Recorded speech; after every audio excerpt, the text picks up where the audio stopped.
Hello curious minds. आज हम physics के सबसे बेसिक प्रिंसिपल में से एक न्यूटन के फर्स्ट लॉ ऑफ मोशन के बारे में जानेंगे। अब सर आइजैक न्यूटन को इस लॉ के लिए सारा क्रेडिट मिलता है, पर क्या आपको पता है कि इसकी नींव असल में गैलीलियो गैलीली ने रखी थी? जी हाँ, बिल्कुल सही। गैलीलियो ने सबसे पहले यह बताया था कि कोई भी चीज अपनी मोशन में तब तक रहेगी जब तक उस पर कोई बाहरी फोर्स ना लगे। यह आइडिया बहुत ही कमाल का था और इसने न्यूटन के काम का रास्ता बनाया। तो न्यूटन ने गैलीलियो के आइडिया पर कैसे बिल्ड किया?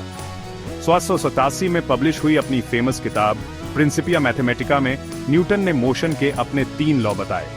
पहले वाले को, जिसे अक्सर लॉ ऑफ इनर्शिया कहते हैं, वो ये कहता है an object will remain at rest और in uniform motion in a straight line unless acted upon by an external force. Simple भाषा में, अगर किसी चीज को कोई धक्का या खिंचाव नहीं दे रहा है तो वो या तो रुकी रहेगी या फिर सीधी लाइन में एक ही स्पीड से चलती रहेगी। पर असल जिंदगी में ये कैसा दिखता है? सोचो आप एक कार को धक्का देकर छोड़ देते हैं, वो आखिर में रुक जाती है ना? ऐसा इसलिए होता है क्योंकि फ्रिक्शन और एयर रेजिस्टेंस जैसी फोर्सेस उस पर काम कर रही होती है। इन फोर्सेस के बिना कार हमेशा के लिए चलती रहेगी। काफी कूल है ना?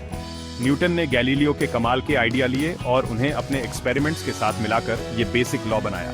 ये क्लासिकल मैकेनिक्स का एक जरूरी हिस्सा है और आज भी फिजिक्स में बहुत इंपॉर्टेंट है। तो अगली बार जब आप किसी चीज को हिलते हुए या रुके हुए देखें तो गैलीलियो और न्यूटन की बात याद रखना। उन्होंने दुनिया को समझने के हमारे तरीके को सच में बदल दिया। देखने के लिए शुक्रिया।